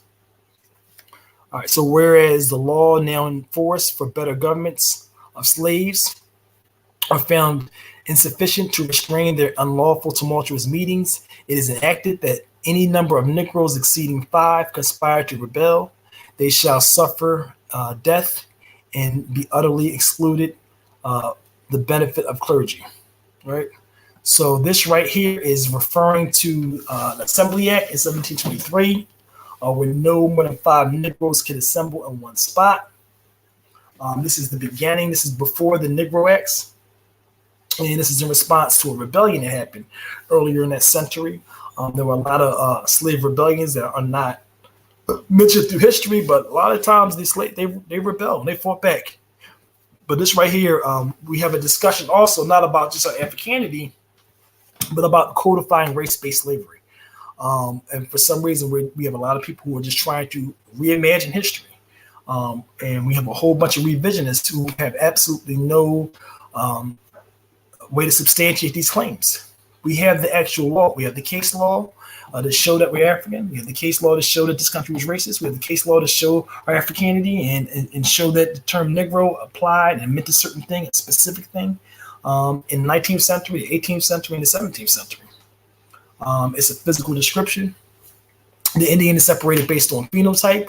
We have all these laws and we can go through them in real time. And I just want to make sure that everybody sees this in real time. You got to also remember at this time, we also have the Negro Acts of 1740 in South Carolina, while we have these acts. So every state or colony at the time was implementing its own race-based slave system. And this was the foundation for a race-based slave system. This is another one that is pretty significant because it lays the foundation for Black people being born into slavery inevitably, or what we call the system of heritability, being born a slave through your mother. Children are born are bond or free. Children are to be bond or free, according to the condition of their mother. Their master's duty to servant is to provide for them and not whip any Christian white servant naked without an order. No contract shall be made between masters and servants unless in court. Servants shall own their own property. Sick and lame servants shall not be discharged. Every servant not having wages shall, at the end of their service, receive 10 pounds of shillings for freedom dues from the master. Here's the thing: Negroes, mulattoes, or Indians, although Christian, Jews, Moors, or infidels, shall not purchase Christian service except for their own complexion. If any is having such Christian servant shall marry a Negro, mulatto, and it goes on to list, or slave without consent of the overseer, they shall, or servant shall thereupon be wait, I rest my line. If any having such Christian servant shall marry with a Negro, mulatto, or infidel, such servant shall then thereupon be free. There shall be penalties for dealing with servants or slaves without the consent of the master or overseer. Servants shall faithfully do their master's just commands under the penalty or extension of time of service. In cases of penal law where the free persons are punishable by fines, servants shall be punished by whipping at the rate of 20 lashes for every 500 pounds of tobacco. At the expiration of their servants without certificates, runaways who use stolen or forged certificates shall stand pillory for 2 hours. There shall be rewards for runaway servants or slaves. Any Negro to his owner owns satisfying the sheriff's fees. If no owner appears, the runaway shall be hired out, and the runaway to wear a strong ironclad with the letters PG stamped on thereon. Owners claiming runaways shall make proof of ownership. But if no owner finally appears, the sheriff shall sell the runaway at a public auction after the charge is paid. Every runaway servant, upon those who account any reward, shall be paid. After all the time or service shall be expired, shall repay for charges of any lost time. Servants imported as tradesmen or mechanics who are ignorant to perform such trades or mysteries shall pay wages to serve further time as just. Stealing any Negro, mulatto, or Indian slave is a felony. And then it goes into insurrection law. All these laws pertain to Negroes. Negro meaning race. We define what a Negro means. I know there was some question about did a Negro really mean African? According to the basic definition, it did not have. There was no dispute whatsoever. But obviously, we have people who are contesting that. What we're going to do is tomorrow we're going to cover some of the Indians who fought for their freedom. Bring this guy on. We're going to cover some Indians who fought for the freedom, who are being distinguished phenotypically from the Negro, right? And they were being set free because they had what was considered at the time an Indian appearance. So we got to also put that in context. We're going to consult that case law tomorrow. And we're going to also consult Partis Sequetta Ventrum and Elizabeth, a woman named Elizabeth Key. So we're going to hit all that tomorrow, and we're going to hold on. You said the Indians had a Negro appearance. So I'm going to cover some case law tomorrow. So there was an act that prohibited the enslavement of Indians in 1705, right, in Virginia. So we're going to cover that act. And then there were Indians who sued for their freedom. And they were described as Indian. And they said, this person does not have a Negro appearance. They have an Indian appearance. We can tell by the hair, by the facial structure. And it's several cases that were like this in Virginia and South Carolina. And we're going to cover a couple of them. And what they do is they're clearly stating these people are not Negroes. They're not members of the African race. Why are they saying that? Indians are not to be slaves at that time. Why are they saying they are not a Negro race? Why are they saying that? Why are they even putting that into why are they even saying that? They're describing the physical appearance. So the person was suing for their freedom, stating that they were not a Negro and therefore they should not have been enslaved. Right? I'm saying why are they saying they are not a Negro? Because they're physically describing the person. They're physically describing the actual appearance. No, you said the person who was suing is saying I am not a Negro. No. So the people who are making the case for the person's freedom, in the case notes, they're describing the physical appearance of the plaintiff. I'm saying why is them being a Negro even into consideration? Because only Negroes were to be enslaved in South Carolina. Only Negroes were to be enslaved. Only Negro. That's what I was reading just now. You read what I was reading, right? Negroes were to be enslaved. Indians who were had what they called an antagonist relationship with the white colonies, they could be enslaved, but there was a law explicitly stating that Indians should not be enslaved in 1680 in Virginia, and then there was another one in 1705 in South Carolina. So Indians were not really supposed to be slaves in the colonies at the time. Indian slavery was outlawed.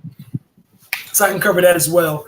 And a girl, because she was an Indian slave, she was set free. She did not have what's called a Negro mother. In order to be a slave in the South, it was Partis Sequetta Ventrum.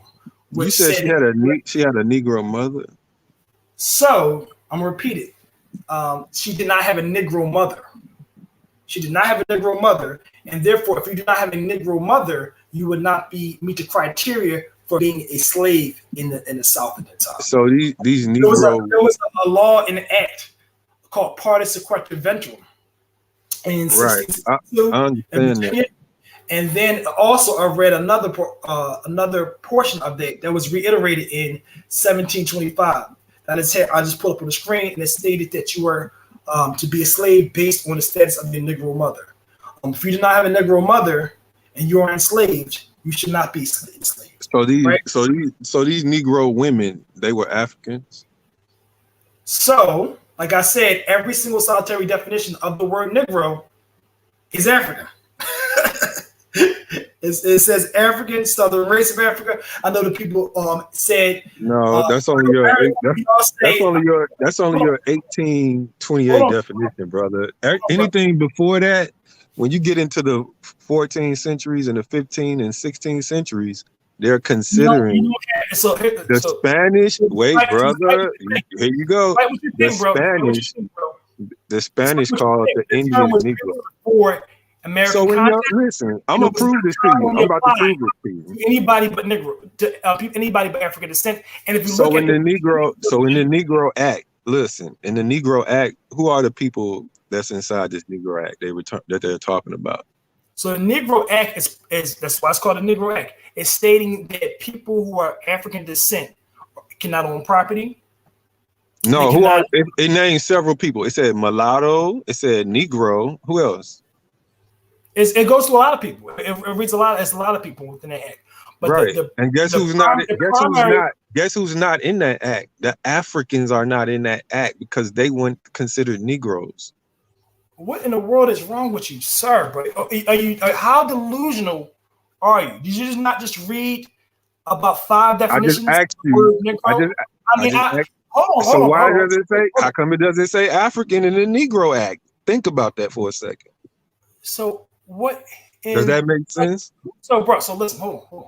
I just want you to think about what you're stating. A mulatto is a Negro, but an African is not a Negro. They didn't even put the African in there. He should be the first one on the list. What? Like, I don't understand. I mean, there's something wrong with y'all motherfuckers.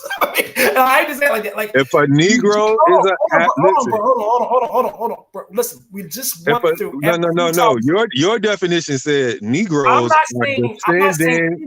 Listen, the definite your case laws, your definition said a Negro is a descendant of an African. So how come the African is not in the Negro Act? That doesn't make sense.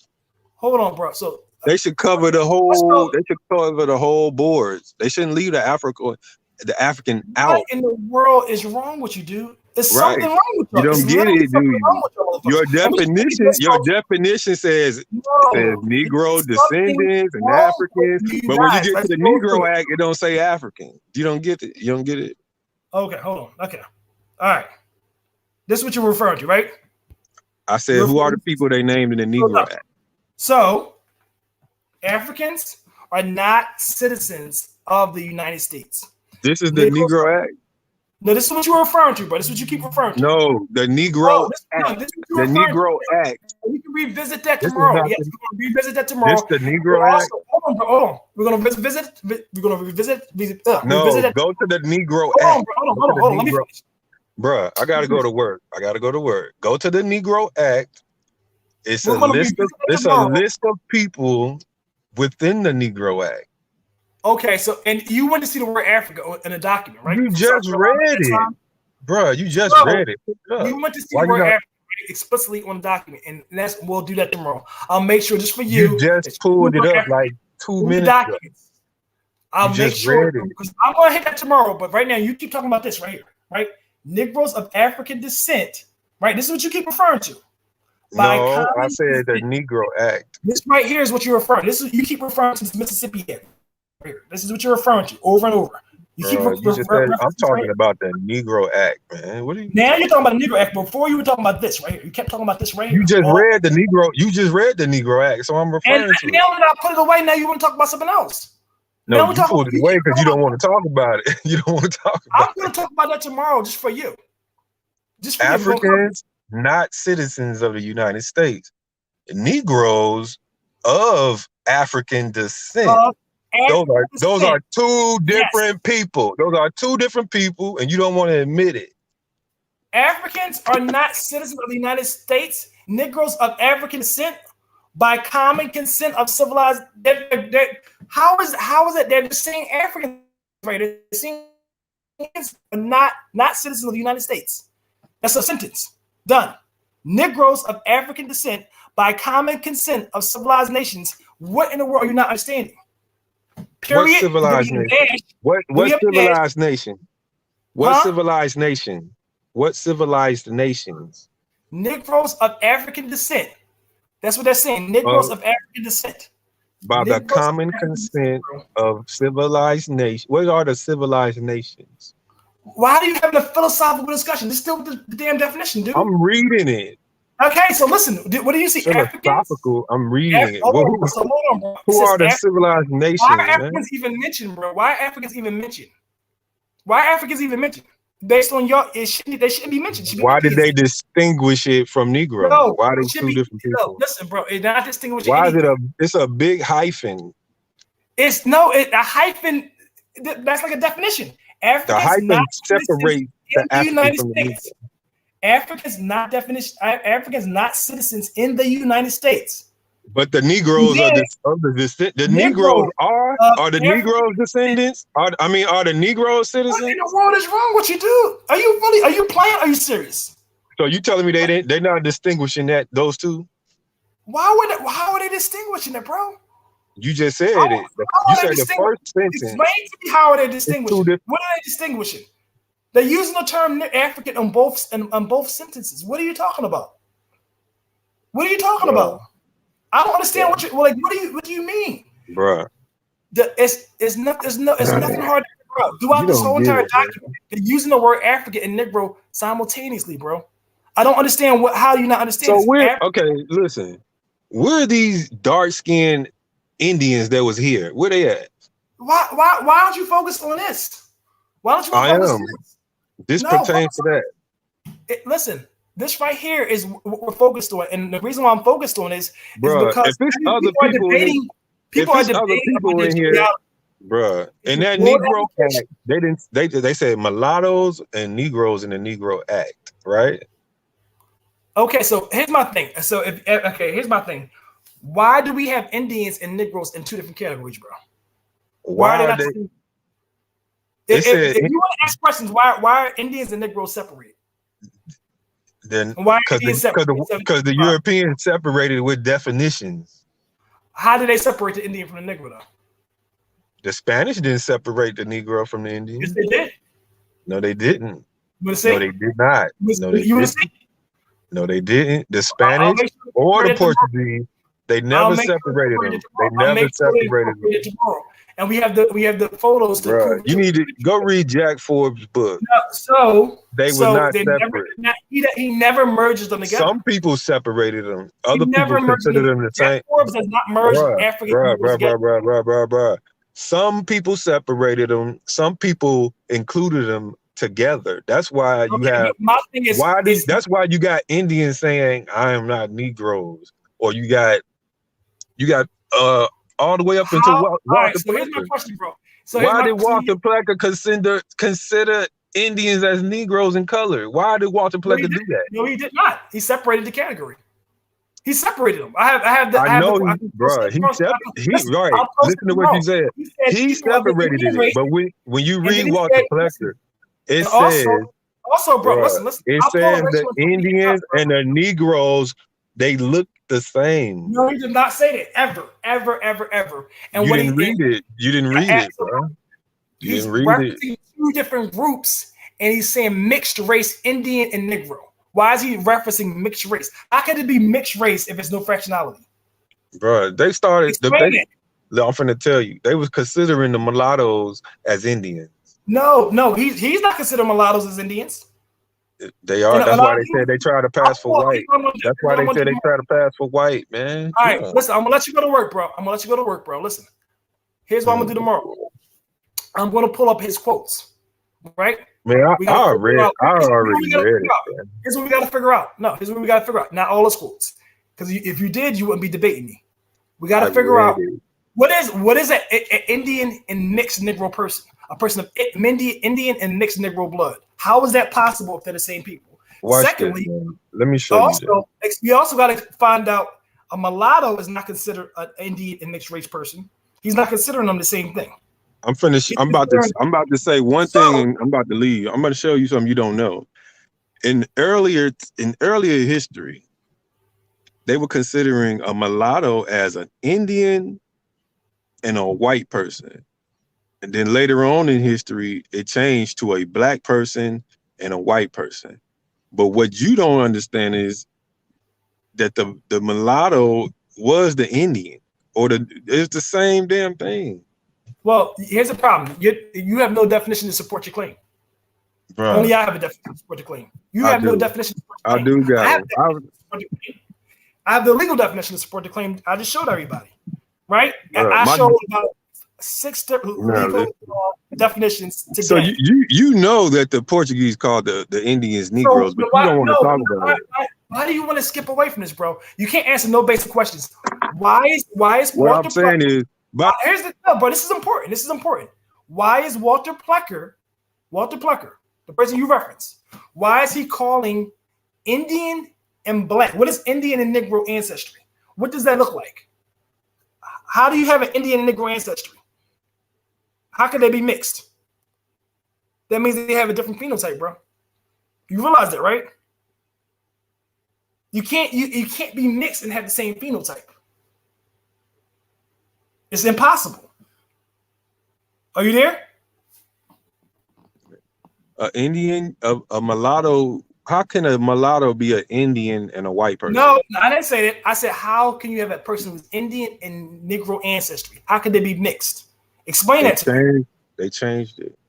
No, I'm referencing Walter Plecker. Just like the word Negro changed. No. So, bro, listen. You got to use common sense. You all about common sense, right?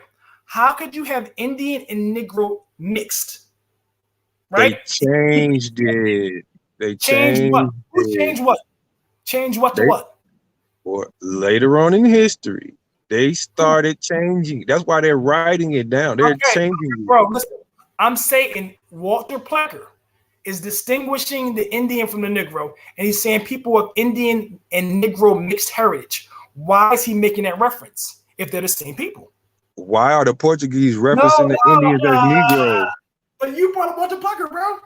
You can't answer He changed. I'm telling you, he changed it. Portuguese? They changed it. Who changed it? They changed it after Walter Plecker, you're saying? Walter Plecker changed it, bro. When did they change it? If the Portuguese are calling people Negroes, give her up, bro. And then all of a sudden, Walter Plecker calling Negroes Africans. Now we're skipping to the 15th century, bro. Right, exactly. No, you can't just jump. You brought up Walter Plecker. Now we're in Walter Plecker. We're in the Racial Integrity Act, and we're into all Walter Plecker's quotes. In his writings, he's distinguishing a Negro from an Indian. You're saying somebody changed his writings. What's that Negro Act? No, listen to me. What was the first Negro Act? See, you can't stay on one topic. You just said Negro Act. Listen, no. How many Negro? So on that note, I'm gonna wrap this up, bro. You can't. So if there's several different Negro, when you look at those Negro Acts, they wasn't talking about no Africans, bro. The first Negro Act was not talking about Africans. And don't explain that, you'll change the topic tomorrow.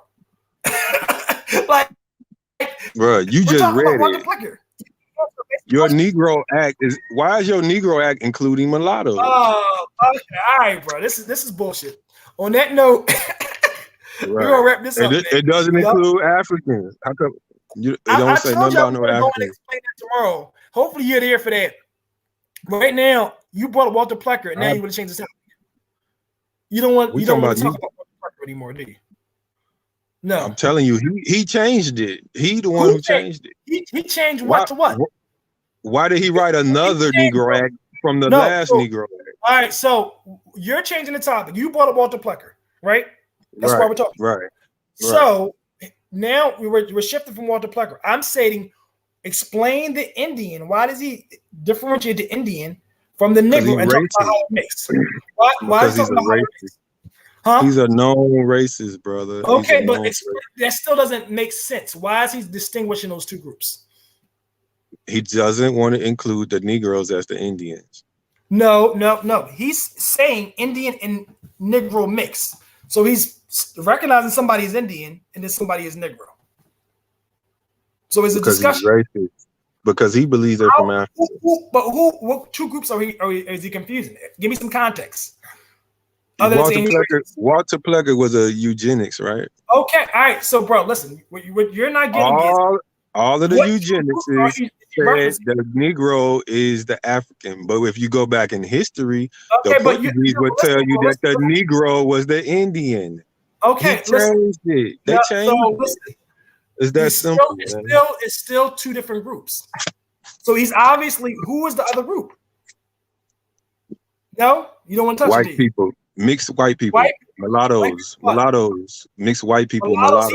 He doesn't call them. He recognizes mulattoes as somebody different too. He recognizes a mulatto as somebody who's half African. So who is the Indian? That's the question. Who is the Indian? Who are they talking about? Who are they talking about? You're talking about somebody, bro. I don't think you want to be honest about it though.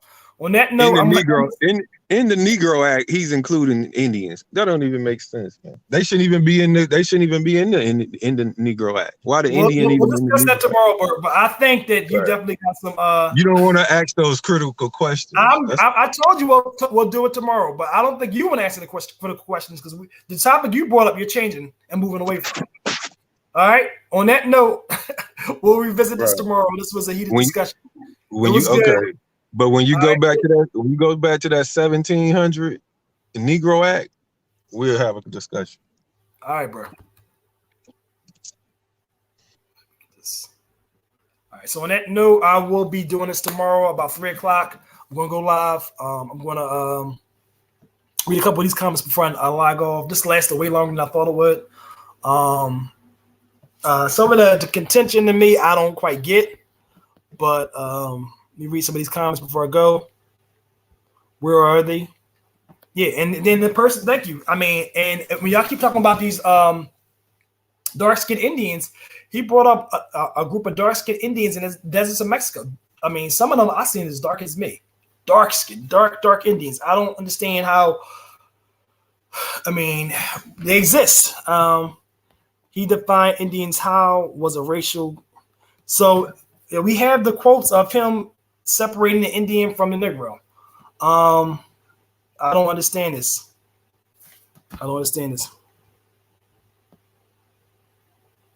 Yep, we have multiple dark-skinned Indians.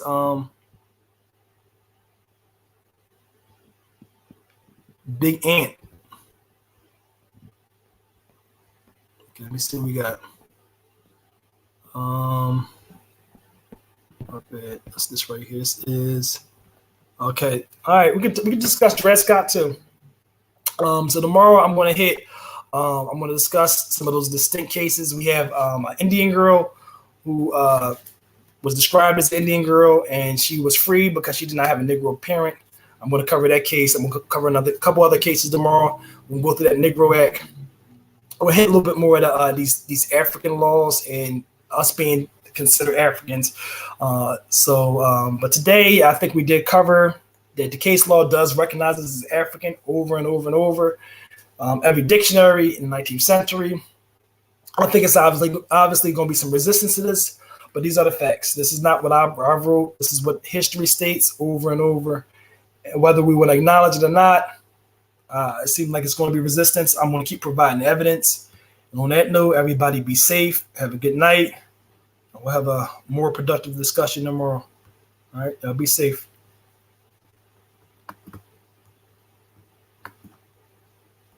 See you some D'Angelo.